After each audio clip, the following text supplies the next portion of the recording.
À quelques jours du lancement de la saison 4 de la Colo du Crétacé, Scott Creamer, producteur de la série, a refait parler de lui dans une récente interview donnée à Collider.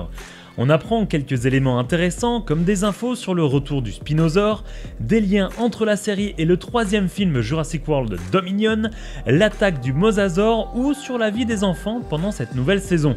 Attention, cette vidéo contient peut-être un soft spoiler, une petite info sur les enfants qui se dérouleraient pendant cette saison 4. Si vous ne voulez pas savoir, vous pouvez regarder une autre vidéo sur la Colo du Crétacé saison 4 qui va s'afficher en haut à droite. Pour les autres, bienvenue dans cette vidéo et bienvenue à Jurassic Smash.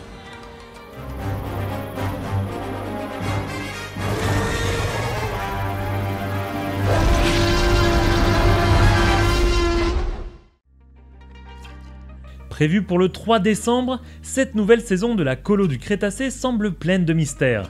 Dans les 3 premières saisons, les événements racontés semblaient plus ou moins terre à terre, suivant l'aventure des enfants sur Nublar.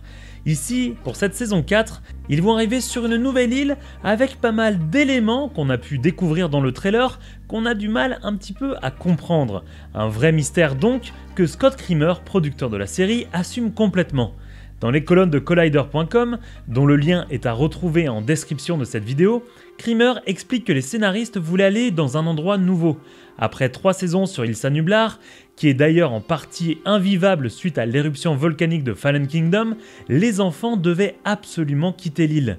Creamer explique avoir vu beaucoup de spéculations de la part des fans, notamment sur une arrivée des enfants sur Isla Sorna. Mais il voulait créer un mystère sur l'endroit de cette saison 4, histoire que le public soit comme les enfants, à la recherche de la vérité qui se cache derrière cette île. Car dans les saisons précédentes, le public savait déjà ce qui allait se passer concernant certains événements, comme la fuite de l'Indominus Rex ou encore l'arrivée des mercenaires de Mills. Alors que Netflix a dévoilé des extraits notamment sur l'attaque du Mosasaur, on apprend que cet élément est un peu un clin d'œil aux Dents de la Mer de Steven Spielberg. On apprend aussi que Colin Trevorrow, le réalisateur de Jurassic World et Jurassic World Dominion, a eu son mot à dire sur cette série et qu'il était important que la présence du reptile marin soit canon. Ainsi, puisque le Mosasaur est libéré au début de Fallen Kingdom, il est normal que les enfants puissent le croiser au large. Creamer est aussi revenu sur la présence du Smilodon dans cette saison 4. Il explique que pour lui, il est logique que les entreprises qui créent ces créatures ne soient pas limitées seulement aux dinosaures. Il qualifie la présence de ce félin préhistorique comme un risque qu'ils ont pu prendre dans la série mais qu'ils ne feraient ou qu'ils ne pourraient pas faire dans les films. Un point intéressant, surtout quand on sait que cette saison 4 permettra d'élargir le canon de l'univers jurassique avec cette nouvelle île et ses mystères.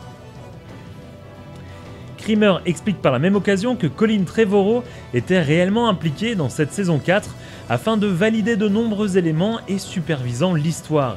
Même s'il n'est pas toujours physiquement présent dans la pièce avec les scénaristes, il l'était parfois en call sur Zoom par exemple depuis l'Angleterre. Il a toujours lu le script et regardé les grandes lignes de l'histoire de cette saison 4, même pendant le tournage de Jurassic World Dominion. Et justement, en parlant du troisième film, Creamer explique savoir parfaitement ce qu'il souhaite faire germer dans la série et qui pourrait se concrétiser dans le film. Concernant les enfants, nous apprenons qu'ils deviennent progressivement de vrais adolescents, sauf peut-être Kenji qui l'était déjà, mais surtout qu'il devrait y avoir une romance entre certains personnages. Creamer justifie cette décision par le fait que survivre pendant 6 mois sur une île crée des liens et que des sentiments peuvent se développer. Je ne sais pas ce que vous en pensez, mais j'ai hâte de découvrir quels seront les enfants à être dans cette romance. Personnellement, je vote pourquoi pas pour Kenji et Sami qui se sont rapprochés dans les dernières saisons. Dites-moi ce que vous en pensez.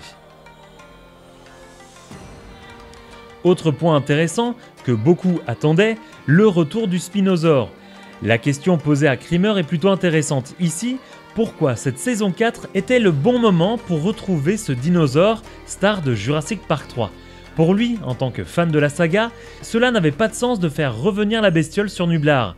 Creamer souhaitait vraiment faire revenir le Spinosaure dans la série, et qu'à partir du moment où les enfants ont quitté Ilsa Nublar, il était possible pour lui de faire revenir ce dino. Sous-entendant donc que ce dinosaure n'a donc jamais mis les pieds dans le parc Jurassic World. Un point intéressant quand on apprend que le Spinosaure, d'après le Dinosaur Protection Group, est considéré comme une espèce éteinte si l'on en croit l'un des posters diffusés sur leur site. Il y a donc pas mal de suppositions à faire, puisqu'il y a tellement peu d'éléments canons concernant ce dinosaure.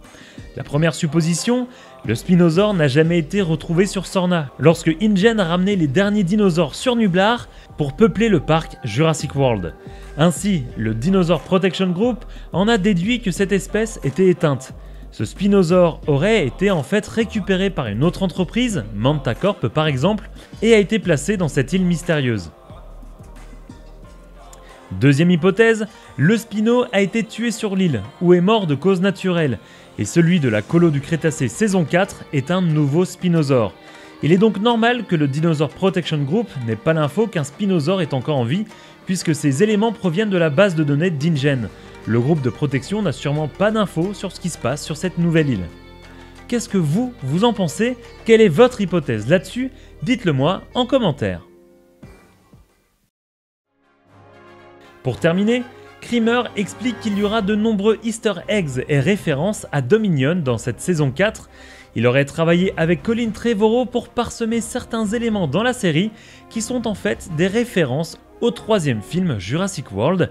Personnellement, je pense que je vais faire attention à pas mal de petites choses quand je vais regarder les épisodes de cette saison 4. Et voilà les amis, c'est tout pour aujourd'hui. Merci d'avoir regardé cette vidéo.